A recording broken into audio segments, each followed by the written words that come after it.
Hey everybody, this is Brett from Moonstream, and today we're celebrating a milestone. We've just broken 1,000 subscribers on YouTube, so we're going to have a little party and celebration for that. Before we just jump into anything and everything in the crypto world, so here we go, little party from that, and yay. And then also, of course, for breaking 112,000 on Bitcoin today briefly, and that's just in line with what I was saying earlier today in our live classes, our M3 classes, and yesterday on another channel, which I'll talk about and give special thanks.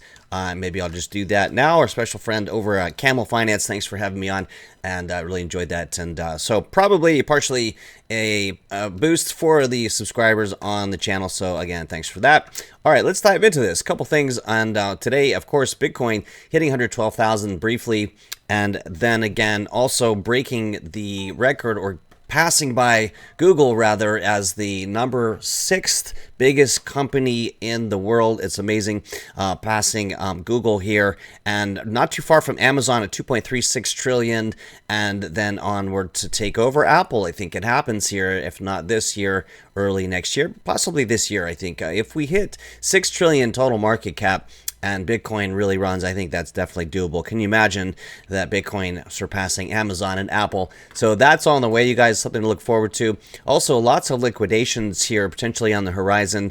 This channel is saying $7 billion worth of liquidations at the $115,000 level for Bitcoin. Here's another look at that. And you can see this on this heat map. Up in this range around 114 up to 115, tons of liquidations up in that range, and certainly that will become a target, and we'll see what happens. Could see a massive short squeeze. Just circling the news a little bit, Trump saying Fed should, the Powell, of course, Jerome Powell should step down immediately for refusing to drop interest rates. So imagine if that were to happen and he were replaced by somebody on the administration that was very pro Bitcoin, crypto, and would drop rates. But we did see a rally today, partially from the fact that the minutes of the FOMC, of course, there was no FOMC meeting today, but the minutes came out fairly positive, saying likely 2 rate cuts this year and 2 next year. So I believe that's the catalyst that rallied the markets today.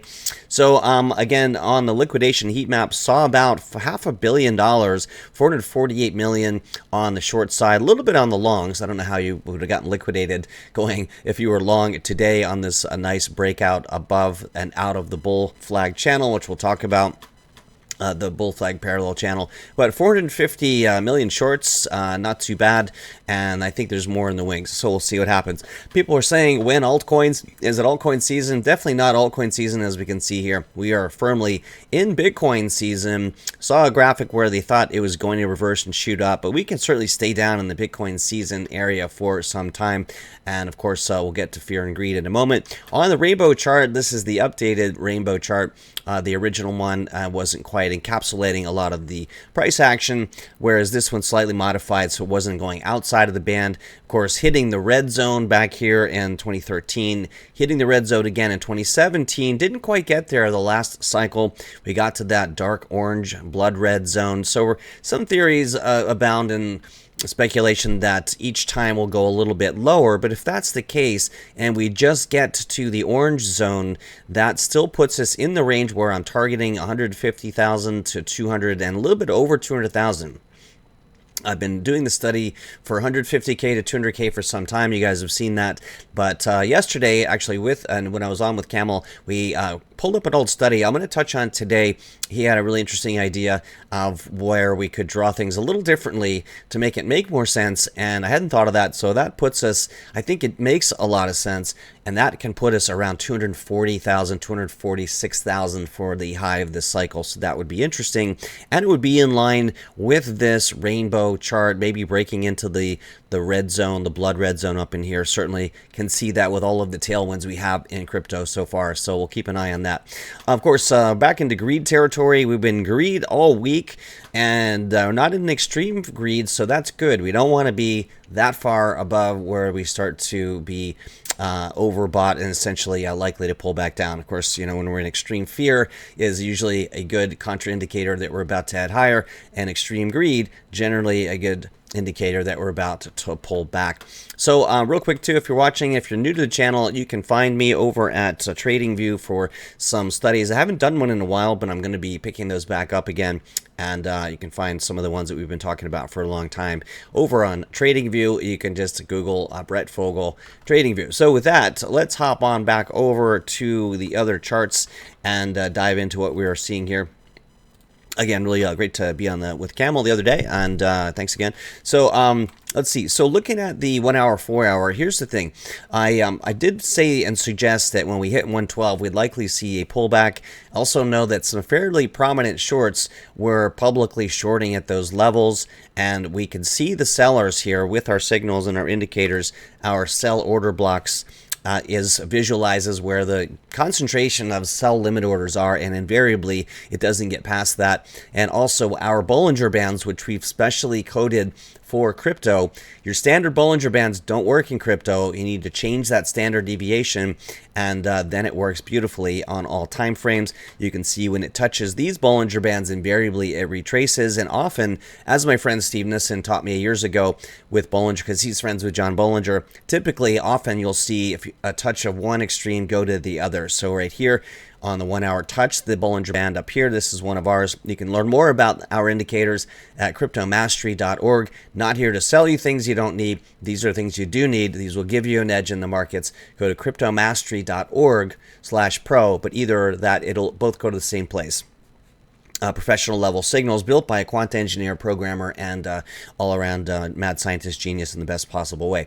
All right, touched here, came all the way back to the lower Bollinger Band, and then touched around and then back to the upwards one. This one today, we have also coded it so that vertical red line, if it closes above the upper Bollinger, it's almost certainly going to pull back down in, which we saw. So those two things told me not to chase Bitcoin on the way up, that we'd have another entry, and I do think it will come back down to the midpoint of this big vector candle and the fair value gap and come back. This would be an ideal re-entry at about 110,500. So I have limit orders in here. And then I think we'll take out this sell block on the 1 hour chart. We can also see on the 4 hour chart, as part of our early reversal indicator, this is money flow, big money flow coming back in. And these guys will typically protect price at those levels. That's what I've seen. So I do expect to maybe come down to 110.5 and then we blast off and go higher. So that's good news. Here's a simple chart of Bitcoin and the two bull flags. I'll get to that in the next chart on the measured move on the upside. But I can see there was two scenarios I was contemplating, and I think this is the one we'll see. We break above. I won't be fully bullish until we break above 112 and retest for that next leg higher. Bitcoin doesn't always do that retest, but we want to see a retest to have that confidence.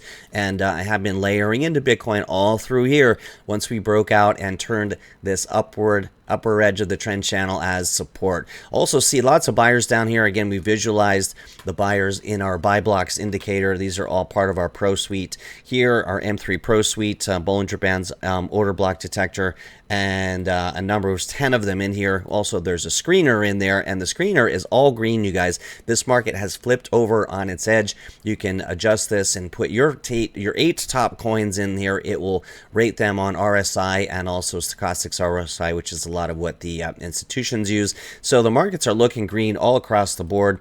And also on our radar, we have a trade radar multi-time frame, also all green. Guys, these markets are going higher. Mark my words. A daily, weekly, monthly, and quarterly, all green. Green is go. Similarly, if these are all red, that happens in bear markets. So these are tools you won't find anything else, and I just wanted to show that with you, share that with you, and I'll turn that off for now. Let's dive back into this. I will turn back on the ERI, our early reversal indicator, giving us a nice strong buy signal back in here. And this is, in my opinion, catching institutional programmatic buying and selling. I will open this a little bit. This is the actual indicator that you don't want to look at. So there's a lot of quant work in here. There's a Keltner channel and a very specific pattern that we recognized. And the reason that it works, we coded it with arrows, but just in case you're looking at the arrows and saying, hey, that's cute, you've got arrows, this is the real signal up here, and we don't want you to have to look at that. Okay, when there's alignment with this and our buy blocks and our other momentum indicators, also the RSI Pro showing bullish divergence and bearish divergence, that's what we look for. any 2 or 3 or more of those is time to get in the trade. So we caught that perfectly down as the markets dumped down in this 98K region. And that's, of course, when missiles were flying. But we saw the footprint and the footprints of the elephants right here. Time to get in at that point. So we've been riding this all the way up. Those that got in following our signals. Now the question is, where do we go from here? Let's go to the next chart here. And this is where I've been outlining a number of different scenarios. And let me go a little bit full screen here for you. And so we had 3 scenarios on last week. And one of them was we would push up higher and break out. Didn't get that, so I took it off the table.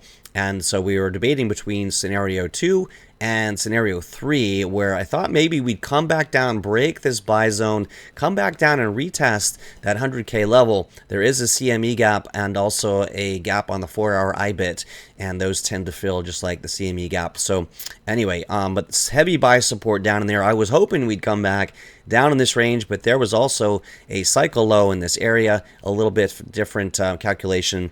That not everyone uses the same one, but we were looking for a cycle low around July 7th, so a little bit late, a couple days late, and so it looks like that happened, and this now I believe is off the table. I'm going to officially take this off the table. The only scenario we could see is some kind of a rejection here at the old high, but let's I'm not going to do that. I think we've got enough blowing behind us or tailwinds to really get us higher. So if we can push up higher from that, maybe we do get a kind of a retest like that, but maybe not. We've got so much momentum here. I think this is building up to blast up much higher, and the targets on these, the measured move on not 1 but 2 different bull flags. This bull flag with the flagpole being here to there, the measured move out of this zone would put us right at 150K. And of course, that macro bull flag from earlier in the year, back here, we were watching this flagpole, and it's a little bit off here. I need to draw that a little bit better, but like that, the measured move on that one is also 150K. I did massage it a little bit, so a little bit of fudge factor. The most recent one is the one that we most want to watch anyway, so we'll leave that as well. Also both pointing toward right around 150K, and you know that multiple studies that I've been doing have been pointed toward that. We won't get into today. All right, M2. Now M2 has been kind of a slippery fish here. Originally I had it on a 70-day or a 10-week delay, and it was looking pretty good, and then I moved it to a 12-week. Typically it's a 10 to 12-week lag, and that was starting to deviate, and so I saw somebody else do a video of it was a 6-month lag, and I knew that wasn't right, but and that would be a 120-day lag, but I actually was just playing around with 90 days. 90 days is actually looks pretty good. If we move these up and down over here, it caught the price action pretty well. The numbers are not going to correlate, so it's okay to move this around a little bit, and doing that, we're pretty close now. I was wondering if we were deviating and getting past and it was going to roll over, but we are now looking like we're breaking out to new higher highs, and that this is still in place. So very bullish for Bitcoin on the M2. If we wanted to zoom back out a little bit, if you want to see a little bit more, try 90 days. Offset, and you'll see some pretty interesting similarities here. Not exact, obviously, but and currently it is looking pretty good. If we overlay it a little bit closer, now I've buggered it, but you get the idea. So there you go. So we'll see what happens, and then let's keep moving here. Dollar index DXY does appear to be rejecting in the parallel channel down. We're going to give you extra stuff here today for our celebration for our 1,000 subscribers. Please like and subscribe if you haven't already, and it's better for you. Turn on the bell. We're going to be doing more of these. We've got some really interesting TA you won't find anywhere else. Stick around to the end. I'm going to show you my study where we're projecting the next bear market cycle low. You heard it correctly. Bear market cycle low. I think we know where that's going to be. Pure speculation. We don't know, but it's interesting. You want to see that. So definitely hit the like button. Forward this to someone else you think might want to see it. And we're really working hard to give you guys cutting edge TA and professional level TA that you won't find anywhere else. So, all right, DXY. I love these parallel trend channels. Seeing it come down in this area. We're down in Bitcoin rally zone. Starting to come down a little bit. That's what I wanted to see. If we broke above that trend channel, that would have been maybe a break in Bitcoin. We want to see this going down because they're inversely roughly related. Most of the time, they weren't through here.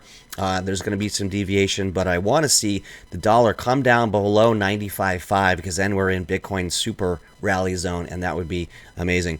All right, jumping to the next chart here, we have this. I've covered this many times. This is the inverse relationship between Tether and stable coins. I'm not going to repeat that. You can review that over on TradingView. But essentially, this runs in opposition of the Bitcoin and total market cap. The yellow line is kind of the median. And so when Tether is high, this is the bear market bottoms, that's when the prices are lowest. And when this line is lowest, that means money is out of stable coins in the market. These correlate with the market cycle highs. So down around March, April, May, June, July of 2021. And going as it pushed up, the markets were hitting highs here as we got into July.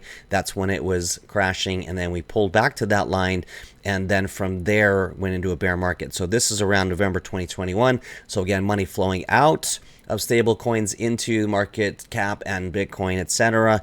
And then when money starts leaving the total market cap, Bitcoin, Ethereum, we see this spike in Tether dominance. So why do I recap that? I've been watching this level very carefully. This, of course, some people don't believe in fractals. That's fine. It's just a guideline. Originally, I thought it might be like that. I think it's looking more like this here and playing out almost exactly. This breaking down is bullish for Bitcoin. This exact candle breaking below, that means money flowing out of stable coins back into Bitcoin and crypto. So that's what I want to see. I want to see this head down. It has to, on a time basis, on our timeline, if we, as I'm expecting, are going to hit new highs in Bitcoin into the end of summer. This puts us around August, right into the end of August, and then we push up into crypto correction zone potentially. I think we could see another dip in something like this, where we come down here into maybe not February of 26, but I think we do push to 200K, maybe a little more. I'm going to show you that my target, not only the bear market bottom, but the market top potential for this cycle. I think maybe we nailed it, you guys. We'll see. Really interesting. So with that, a bounce, crypto correction back down, and then we move up higher, crypto correction, crypto crash into the bear market. And timely, the time zone, it all fits. We're coming out of sort of end of December, you know, that's when we would expect to see these markets topping out. So very interesting there. And let's see. So I've already covered that. So we're making good time. I'm going to pull over that other study, and we can watch that because this is pretty cool. So check this out. All right, this all started. I'm going to let you glance at this, but I'm going to hide it because I don't want to give away the big reveal. That's a very cool result that we figured out recently. So how this came about?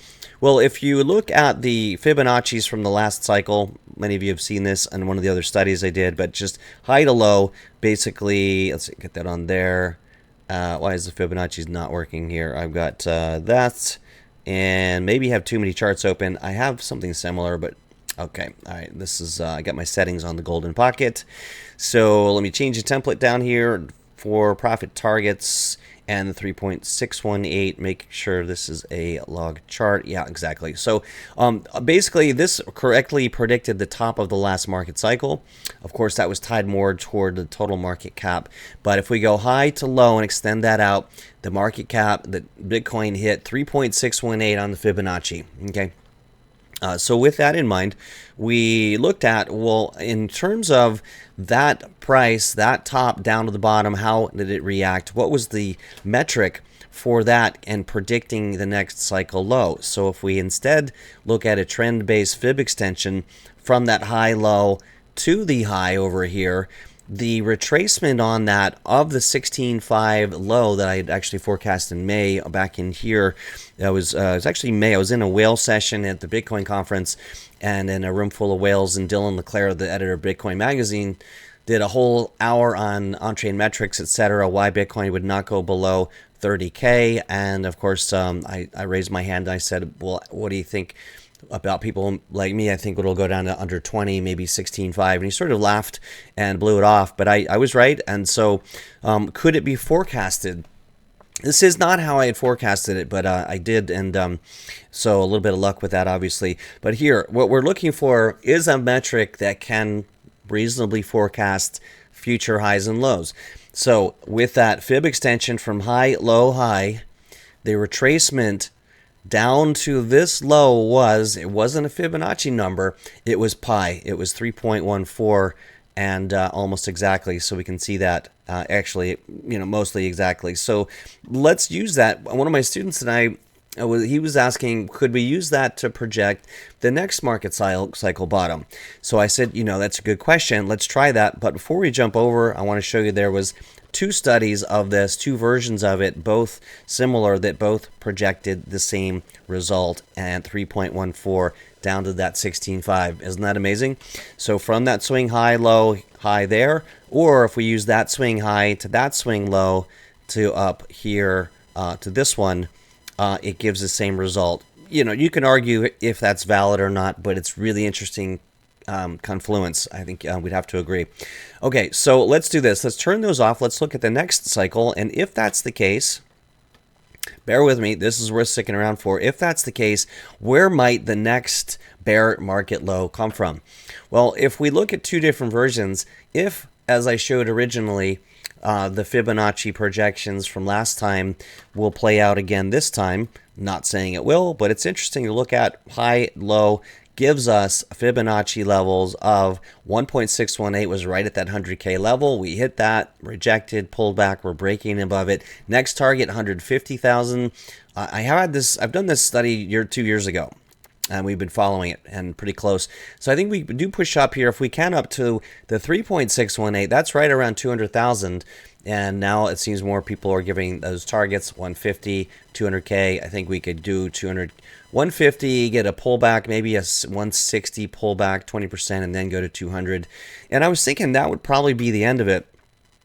But here, if we're projecting 200K, then using that same high, low, high, that would project to this being the 200K top, right? 200,000. Well, using that same study of pi, that would give us a pretty low bear market target, wouldn't it? And when I pulled that up, I just thought this isn't going to work.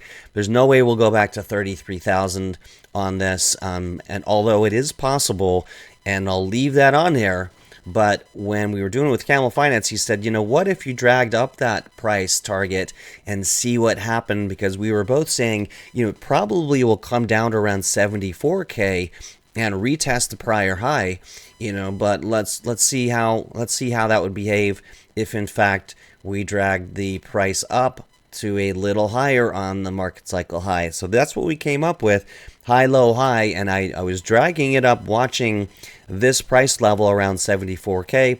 He was talking about the miners and some base price on miners, and that was an area that he thought would hold. But also it's true that Bitcoin's never gone below the price of a new incoming president. And so if we go to November 5th, where was that? It was right in that range, around 74K.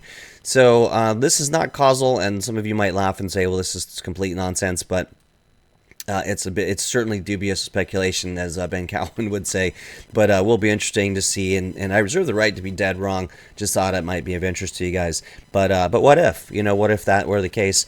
And it does come down. So that would also give us, because I was dragging it up to get this to align, that would give us a 246,000 Bitcoin high. And now that is certainly within the range on the Bitcoin rainbow chart that we were showing a moment ago. And so it'll be really interesting to see how this plays out. I don't think we're going to 300, 400, 500,000 this cycle. I think those numbers are too far-fetched for this cycle. Maybe we get another rally in 2026, but that's just too far to forecast, and that's about as far out as I want to go. So tell me what you think in the comments if you found that interesting. And again, like this, share it with somebody else you might think it's interesting. If you can, leave a comment on more studies that you might want to see me do. And yeah, so thanks for your time, and we'll be doing more of these. And take care, everybody. Have a great week. I'll update you periodically, as we always do.